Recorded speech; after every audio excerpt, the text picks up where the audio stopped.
December 25 സൂര്യദേവൻ്റെ പിറന്നാൾ അല്ലേ? സൂര്യദേവൻ്റെ പിറന്നാളല്ലേ? ഞാനൊന്ന് നോക്കട്ടെ. മിത്രാസ് ദേവൻ്റെ പിറന്നാളാണ് കേട്ടോ. റോമൻ ദൈവമായിട്ടുള്ള മിത്രാസ് ദേവൻ്റെ പിറന്നാൾ അല്ലേ? ഒന്നുകൂടെ സോറി. ഈജിപ്ഷ്യൻ ദേവനായ ഹോറസിൻ്റെ പിറന്നാളാണ് ഡിസംബർ 25. അതുമല്ലെന്നോ? ഞാൻ നോക്കട്ടെ. നമ്മുടെ ശ്രീകൃഷ്ണൻ്റെ പിറന്നാൾ. അതെങ്ങനെ ശരിയാവണേ? ശ്രീകൃഷ്ണൻ്റെ പിറന്നാൾ ഡിസംബർ 25 അല്ല. ഇത് നമ്മുടെ അമേരിക്കയിലെ യുക്തിവാദി മണ്ടന്മാരെ പറഞ്ഞു പറ്റിക്കാനായിട്ട് അവിടുത്തെ രവിയണ്ണന്മാർ പറഞ്ഞുണ്ടാക്കുന്ന കഥകളാണ്. ശ്രീകൃഷ്ണൻ്റെ കഥയും പറഞ്ഞുകൊണ്ട് നമ്മൾ ഇന്ത്യക്കാരെ പറ്റിക്കാൻ പറ്റുമോ? ഏതായാലും ഹോറസ്, മിത്രാസ്, ശ്രീകൃഷ്ണൻ എന്നിങ്ങനെ പല ദേവന്മാരുടെയും പിറന്നാളാണ് ഡിസംബർ 25 എന്നൊരു വമ്പൻ പ്രചരണം യുക്തിവാദി ഗ്രൂപ്പുകളിൽ നടക്കുന്നുണ്ട്. ഡിസംബർ 25 കന്യകയിൽ നിന്നും ജനിച്ച് കുരിശിൽ മരിച്ച് ഉയർത്തെഴുന്നേറ്റ പല ദേവന്മാരുടെയും ഫോട്ടോസ്റ്റാറ്റ് കോപ്പിയാണ് യേശു എന്ന ഒരു വാദമാണ് ഇവർ പ്രധാനമായിട്ടും ഉന്നയിക്കുന്നത്. യേശു എന്ന ഒരാൾ ജീവിച്ചിരുന്നേയില്ല, യേശു ഒരു മിത്താണ് എന്ന് വാദിക്കുന്ന ജീസസ് മിത്ത് തിയറിയുടെ വക്താക്കൾ പൊതുവെ ഉന്നയിക്കുന്ന വാദങ്ങളാണിത്. ഏറ്റവും രസകരമായ വസ്തുത, ഈ മിത്തിസ്റ്റുകളും എത്തേയിസ്റ്റുകളും മാത്രമല്ല, പോൾ തേലക്കാട്ട് അച്ഛനെ പോലെയുള്ള വൈദിക ശ്രേഷ്ഠന്മാരും ഇത്തരം വാദങ്ങൾ ഉന്നയിച്ച് കേട്ടിട്ടുണ്ട്. ഈ പറയുന്നതിലൊക്കെ എന്തെങ്കിലും കാര്യമുണ്ടോ എന്ന് നമുക്കൊന്ന് നോക്കാം. ക്രിസ്മസ് അടുത്തു വരുന്ന സ്ഥിതിക്ക് ഇത്തരം ആരോപണങ്ങളൊക്കെ വീണ്ടും സോഷ്യൽ മീഡിയയിൽ ഉടനെ തന്നെ നിറയും. അപ്പോൾ അതുകൊണ്ട് നമ്മൾ ഇതിൻ്റെയൊക്കെ ചരിത്രം ഒന്ന് ആഴത്തിൽ പരിശോധിക്കാൻ പോവുകയാണ്. ഈ ആരോപണങ്ങൾക്കെല്ലാം വളരെ കൃത്യമായ മറുപടി നമ്മുടെ വീഡിയോയിലൂടെ ഉണ്ടാകുന്നതായിരിക്കും. വളരെ ഡീറ്റെയിൽഡ് ആയിട്ടുള്ള ചരിത്ര പഠനമാണ് നമ്മൾ ഉദ്ദേശിക്കുന്നത്. അതുകൊണ്ട് കുറച്ചധികം വീഡിയോസ് നമ്മുടെ ഈ വീഡിയോ സീരീസിലുണ്ടാവും. നിങ്ങൾക്ക് ഈ വിഷയത്തിൽ താല്പര്യമുണ്ടെങ്കിൽ എൻ്റെ യൂട്യൂബ് ചാനൽ സബ്സ്ക്രൈബ് ചെയ്യുക. മാത്രമല്ല, ഈ സ്ക്രീനിൽ കാണുന്ന വാട്സാപ്പ് നമ്പറിൽ ഒന്ന് ഹായ് അയക്കുകയാണെങ്കിൽ ഓരോ വീഡിയോ റിലീസ് ചെയ്യുമ്പോഴും ഞാൻ നിങ്ങൾക്ക് ഈ വീഡിയോയുടെ ലിങ്ക് വാട്സാപ്പിൽ അയച്ചു തരാം. അതുകൂടാതെ വിശ്വാസപരമായിട്ടുള്ള കാര്യങ്ങൾ എന്തെങ്കിലും സംശയം ഉണ്ടെങ്കിൽ നിങ്ങൾക്ക് വാട്സാപ്പിലോ അല്ലെങ്കിൽ കമൻറ്റ് ബോക്സിലോ ചോദിക്കാം. അതുകൂടാതെ ഒരു റിക്വസ്റ്റ് കൂടിയുണ്ട്, ഈ വീഡിയോ ഒന്ന് പരമാവധി ഷെയർ ചെയ്യണം. ഫേസ്ബുക്കിലോ അല്ലെങ്കിൽ വാട്സാപ്പ് ഗ്രൂപ്പുകളിലോ ഒക്കെ നിങ്ങൾക്കിത് ഷെയർ ചെയ്യാവുന്നതാണ്. കാരണം വളരെയേറെ സമയമെടുത്ത് ചരിത്ര വസ്തുതകൾ ആഴത്തിൽ പഠിച്ചിട്ടാണ് ഞാനിതൊക്കെ പ്രസൻറ്റ് ചെയ്യുന്നത്. അപ്പോൾ അതുകൊണ്ട് ഇത് പരമാവധി ആളുകളിലേക്ക് എത്തിക്കണം എന്നതാണ് എൻ്റെ ആഗ്രഹം. അതിന് നിങ്ങളുടെ സപ്പോർട്ട് ഞാൻ റിക്വസ്റ്റ് ചെയ്യുകയാണ്. നിങ്ങൾ വിശ്വാസിയാണെങ്കിലോ അല്ലെങ്കിലോ ഈ വിഷയത്തെക്കുറിച്ച് കൂടുതൽ പഠിക്കാനും സംവദിക്കാനും താല്പര്യമുള്ളവരാണെങ്കിൽ സബ്സ്ക്രൈബ് ചെയ്ത് കൂടാവുന്നതാണ്. കമൻറ്റ് ബോക്സിൽ നിങ്ങളുടെ അഭിപ്രായങ്ങൾ രേഖപ്പെടുത്താവുന്നതുമാണ്. ഇവിടെ നമ്മളിത് പല വിഷയങ്ങളായി മുറിച്ചുകൊണ്ട് നമ്മളിതിനെ ഓരോ വിഷയങ്ങളിലും ആഴത്തിൽ അപഗ്രഥിക്കുന്ന വീഡിയോവുമായിട്ട് ഞാൻ നാളെ മുതൽ നിങ്ങളുടെ മുന്നിൽ എത്തുന്നതായിരിക്കും. ആദ്യം നമ്മൾ കൈകാര്യം ചെയ്യുന്നത് ഡിസംബർ 25 സൂര്യദേവൻ്റെ പിറന്നാളാണോ എന്ന വിഷയത്തെ കേന്ദ്രീകരിച്ചിട്ടുള്ള വീഡിയോകളാണ്.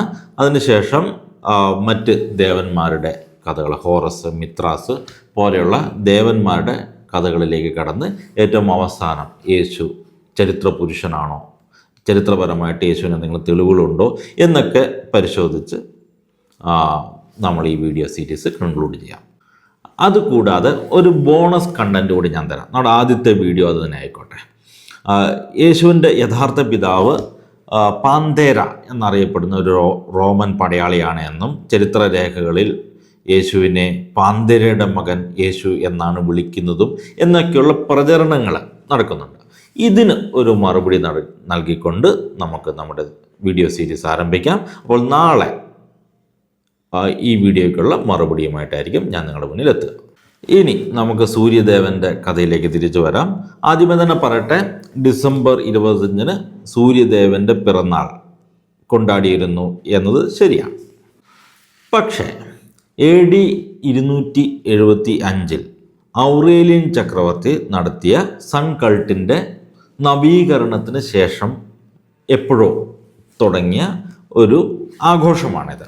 മിക്കവാറും ഔറേലിയൻ ചക്രവർത്തി തന്നെയായിരിക്കാൻ തുടങ്ങിയത്, പക്ഷേ അതിന് ചരിത്രപരമായ തെളിവുകളൊന്നുമില്ല.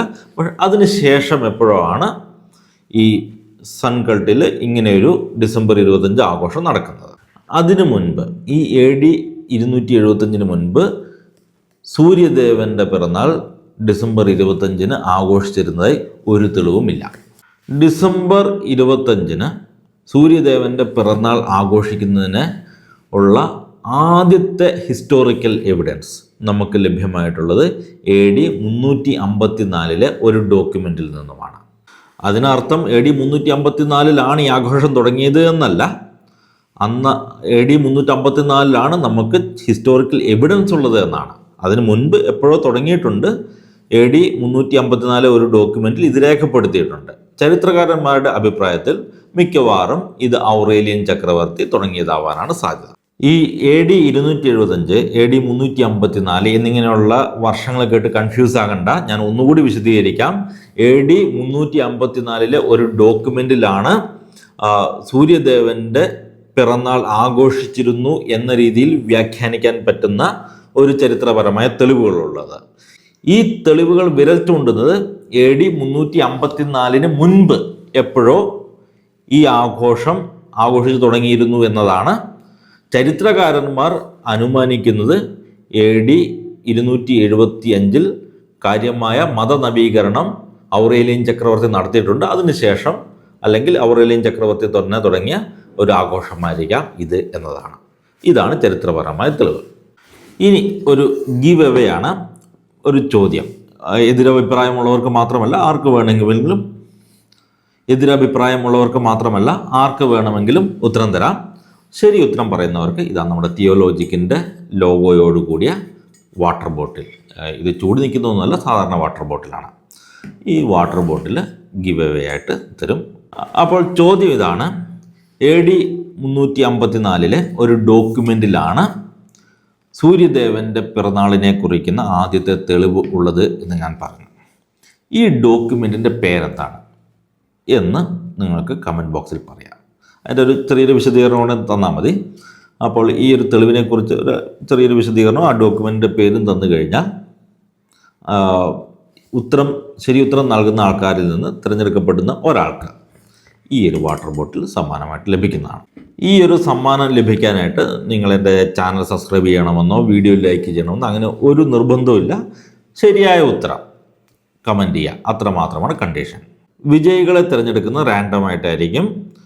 കൂടുതൽ ലൈക്ക് കിട്ടുന്ന കമൻറ്റുകൾക്ക് ഒരു മുൻഗണന കൊടുക്കും. എന്നിരുന്നാലും അന്തിമ തീരുമാനം എൻ്റേതായിരിക്കും. കൃത്യമായ നിയമാവലികൾ ഡിസ്ക്രിപ്ഷനിൽ കൊടുത്തിട്ടുണ്ട്, വായിച്ച് നോക്കാവുന്നതാണ്.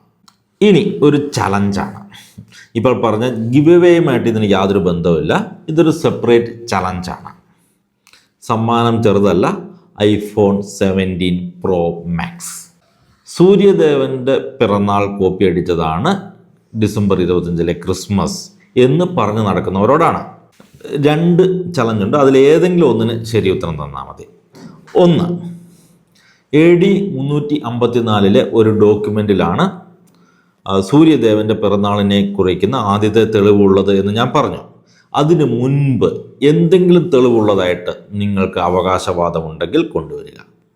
AD 354 ഈ ഡോക്യുമെൻറ്റിന് മുൻപ് സൂര്യദേവൻ്റെ പിറന്നാൾ എന്ന് പറയുന്ന ഏതെങ്കിലും ഒരു ഡോക്യുമെൻ്റ് ഉണ്ടെങ്കിൽ കൊണ്ടുവരിക.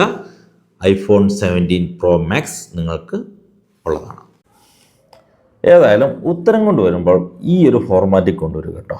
ആദ്യം തന്നെ എവിഡൻസിൻ്റെ പേര്, പിന്നെ എവിഡൻസ് ടൈപ്പ്, ഡോക്യുമെൻ്ററി എവിഡൻസ് ആണോ, ആർക്കിയോളജിക്കൽ എവിഡൻസ് ആണോ, പിന്നെ ഡോക്യുമെൻ്ററി എവിഡൻസ് ആണെങ്കിൽ അതിനൊരു ഓതർ ഉണ്ടാവും, എഴുതിയ ആളുടെ പേര്, പിന്നെ അപ്രോക്സിമേറ്റ് ആയിട്ടൊരു ഡേറ്റിങ്, പിന്നെ ഈ ഡോക്യുമെൻ്ററിക്കുള്ളൊരു ലിങ്ക്. ഇനിയിപ്പോൾ ഏതെങ്കിലും ഈ യൂണിവേഴ്സിറ്റി വെബ്സൈറ്റ് ആണ് നല്ലത്. ടഫ്സ് യൂണിവേഴ്സിറ്റി, ചിക്കാഗോ യൂണിവേഴ്സിറ്റി പോലെയുള്ള യൂണിവേഴ്സിറ്റികൾക്ക് ഇതുപോലെയുള്ള ഡോക്യുമെൻറ്റുകൾ ഉണ്ടാവും. അതിലേക്കുള്ള ലിങ്ക് തന്നാൽ മതി. അല്ലെങ്കിൽ വിക്കിപീഡിയ ലിങ്കോ അങ്ങനെ എന്തെങ്കിലും ആയാലും മതി. ഒരു ഒതൻറ്റിക് ആയിട്ടുള്ള ലിങ്ക് ആയിരിക്കണം. ഒരു 2 ഉദാഹരണം തരാം. ആദ്യത്തെ ഉദാഹരണം യേശുവിൻ്റെ ഹിസ്റ്റോറിസിറ്റിയെ കുറിച്ചിട്ടുള്ള ഒരു എക്സാമ്പിളാണ്. എവിഡൻസ് നെയിമായിട്ട് ഞാൻ കൊടുത്തിരിക്കുന്നത് ടെസ്റ്റിമോണിയം ഫ്ലാവിയം. ഫ്ലാവിയസ് ജോസഫസിൻ്റെ ജൂയിഷ് ആൻറ്റിക്വിറ്റിയിലെ ബുക്ക് 18 ചാപ്റ്റർ 3 സെക്ഷൻ 3 ഡീറ്റെയിൽഡ് ആയിട്ട് കൊടുത്തിട്ടുണ്ട് എവിടെയാണ് നിങ്ങൾക്ക് ഈ ഒരു സ്റ്റേറ്റ്മെൻറ്റ് കാണാൻ പറ്റുക എന്നുള്ളത്. എവിഡൻസ് ടൈപ്പ് അതൊരു ഡോക്യുമെൻ്ററി മാനുസ്ക്രിപ്റ്റ് എവിഡൻസ് ആണ്. ഓദർ ഫ്ലാവിയസ് ജോസഫസ് ആണ്. അപ്രോക്സിമേറ്റ് ഡേറ്റിംഗ് AD 93 അല്ലെങ്കിൽ 94. അതിലേക്കുള്ള ലിങ്കും ഞാൻ കൊടുത്തിട്ടുണ്ട്. ഇനിയിപ്പം ഗൗതമ ബുദ്ധൻ്റെ ഹിസ്റ്റോറിക് എവിഡൻസ് ഏതാണെന്ന് ചോദിച്ചു കഴിഞ്ഞാൽ ദ റമ്മിദേയി പില്ലർ ഇൻസ്ക്രിപ്ഷനാണ്, ലുംബിനി പില്ലർ ഇഡിക്റ്റ്. അതായത് നമ്മുടെ അശോക ചക്രവർത്തിയുടെ ഒരു ഇഡിക്റ്റാണ്, ഒരു സ്തൂപം എറക്റ്റ് ചെയ്തിട്ട് അതിൻ്റെ അടിയിൽ എഴുതി വച്ചിരിക്കുന്നതാണ്. Okay, evidence type archaeological evidence ആണ്.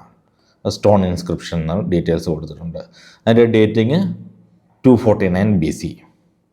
അതിലേക്കുള്ള വിക്കിപീഡിയ ലിങ്കും കൊടുത്തിട്ടുണ്ട്. ഇത്രയും മതി.